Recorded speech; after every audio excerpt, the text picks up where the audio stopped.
2025 भर्तियों का वर्ष आज ही सुनिश्चित करें अपना सिलेक्शन और डाउनलोड करें तैयारी कर लो ऐप। नमस्कार, एजुकेशन नगरी में आपका स्वागत है और मैं हूं आपके साथ विनीत। राजस्थान में एसआई भर्ती का मुद्दा लगातार गर्माता जा रहा है और इसको लेकर कोर्ट में लगातार सुनवाई भी हो रही है। लेकिन इस बार कुछ ऐसा हुआ है कि सबको परेशान कर दिया है, जो खास करके एसआई भर्ती को रद्द करने की मांग कर रहे थे। एसओजी ने अपनी रिपोर्ट बदल दी है। सरकार ने यह कहा है कि हम भर्ती रद्द नहीं करना चाहते। आज जो सुनवाई हुई है उसको लेकर के खास बातचीत करने के लिए हमारे साथ मौजूद हैं अभ्यर्थियों की तरफ से एडवोकेट हरेंद्र नील, जो लगातार पैरवी कर रहे हैं। तो हरेंद्र जी, आज जो कोर्ट में सुनवाई हुई, सरकार ने अपना पक्ष तो रख दिया कि हम भर्ती को रद्द नहीं करना चाहते हैं, तो अब आगे क्या होने की संभावना है, क्योंकि अब 7 तारीख को सुनवाई है? देखिए, पहले मैं आपको बताता हूं कि आज क्या घटनाक्रम हुआ। कोर्ट में एक एफिडेविट पेश करा गया था राज्य सरकार की तरफ से। पिछले महीने 28 तारीख को कैबिनेट कमेटी की मीटिंग थी। उस मीटिंग में 26 तारीख की एसओजी की एक रिपोर्ट है, उसका हवाला दिया गया। वीके सिंह साहब ने ये रिपोर्ट दी है। उसमें उन्होंने जो पुरानी रिपोर्ट है उसमें संशोधन करते हुए कहा है कि इसमें जो मुख्य आरोपी हैं उनकी गिरफ्तारियां हो चुकी है, कुछ और गिरफ्तारियां होने वाली है। उसके बाद हम प्रतिकरण करने की स्थिति में होंगे। इस रिपोर्ट के आधार पर सांख्यिकी विभाग से भी रिपोर्ट मांगी गई। सांख्यिकी विभाग से रिपोर्ट मांगी गई कि जो 2010 और जो 16 है उसमें जिलावार कितना सिलेक्शन हुआ है, इसकी रिपोर्ट दी जाए। जिसकी रिपोर्ट में उन्होंने कहा कि जो जैसे मान लीजिए अजमेर में 2010 और 14 की भर्ती में 4% सिलेक्शन हुआ है और 2021 में वहीं उसी जिले से 4.5% सिलेक्शन हुआ है। तो सरकार का कहना था कि इतना बड़ा जंप किसी भी ज़िले से नहीं आ रहा है। तीसरी चीज़, इन्होंने डिपार्टमेंट ऑफ पर्सनल से भी रिपोर्ट मांगी।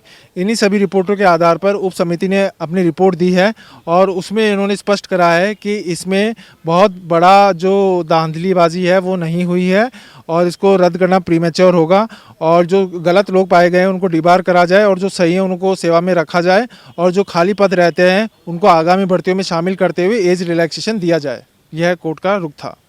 ये उनका जो कैबिनेट सब कमेटी है उनका रुख था।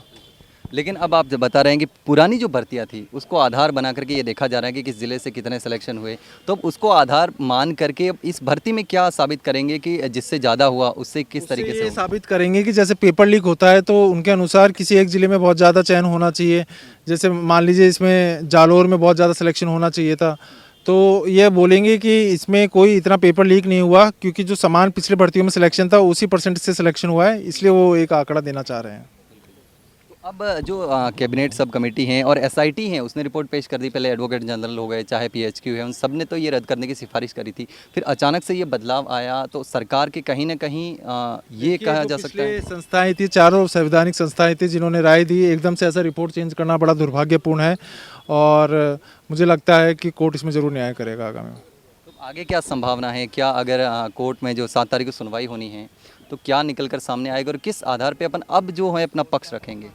देखिए, मुझे पूर्ण उम्मीद है हम इसमें पूरा पक्ष रखने जा रहे हैं। इसमें 12 जो आरोपी हैं वे वांछित आरोपी हैं जो अभी भी भागे हुए हैं। 84 लोग ऐसे हैं जिनके खिलाफ इन्वेस्टिगेशन पेंडिंग रखा गया है, जिसमें 16 जो चयनित सब इंस्पेक्टर्स हैं। तो इन्हीं सभी तथ्यों को ध्यान में रखते हुए हम इसका जवाब पेश करेंगे और हमें पूर्ण उम्मीद है न्यायालय से कि ये भर्ती ज़रूर रद्द होगी। अब उम्मीद है कोर्ट से, लेकिन सरकार ने जो कहा है कि हम रद्द नहीं करना चाहते, अगर ऐसा होता है बाई चांस, अगर कोर्ट से ये फैसला आता है कि भर्ती रद्द नहीं होगी, तो आगे क्या कदम रहेगा? अपना सुप्रीम कोर्ट जाएंगे? मैं तो यहीं से मान रहा हूँ कि हम ज़रूर जीतेंगे। मैं आगे की नहीं सोचता, मुझे लगता है यहीं से ज़रूर न्याय होगा। तो जिस तरीके का घोटाला हुआ है तो अब संभावना है कि कोर्ट अपनी तरफ से रद्द करेगा? हाँ जी, बिल्कुल कोर्ट कर सकता है। सुप्रीम कोर्ट ने भी कई भर्तियाँ रद्द करी है। इससे पहले कई विभिन्न हाई कोर्टों में भी भर्तियाँ रद्द हुई है। राजस्थान उच्च न्यायालय ने भी जूनियर अकाउंटेंट की 2014 की भर्ती रद्द करी थी। तो हाई कोर्ट इस भर्ती को रद्द करने की पूरी संभावना। बंगाल की जो टीचर भर्ती थी वो कोर्ट ने रद्द करी थी, तो उसी आधार पर ये किया जा सकता है जो पुराने जो सरकारी नौकरी से आए हैं वो वापस चले जाएंगे? हाँ जी, वो पूर्ण करा जा सकता है। बिल्कुल। तो अब हमारे साथ मौजूद थे हरेंद्र नील, जो कि लगातार अभ्यर्थियों की तरफ से पैरवी कर रहे हैं। लेकिन अब सरकार ने जिस तरीके से कोर्ट में पक्ष रखा है अपना कि हम भर्ती को रद्द नहीं करना चाहते, लगातार मांग चल रही है कि एसआई भर्ती को रद्द किया जाए। धरने चल रहे हैं, प्रदर्शन चल रहे हैं और लगातार लंबा समय हो चुका है। लेकिन अब उनका कहना कि अभी ये प्री मैच्योर है मामला और इसमें फैसला नहीं लिया जा सकता। लेकिन अब सुनवाई है 7 तारीख को, अब देखना होगा कि आगे इस मामले में होता क्या है। फिलहाल के लिए इतना है, जल्द मिलता है एक नई जानकारी के साथ। तब तक के लिए नमस्कार।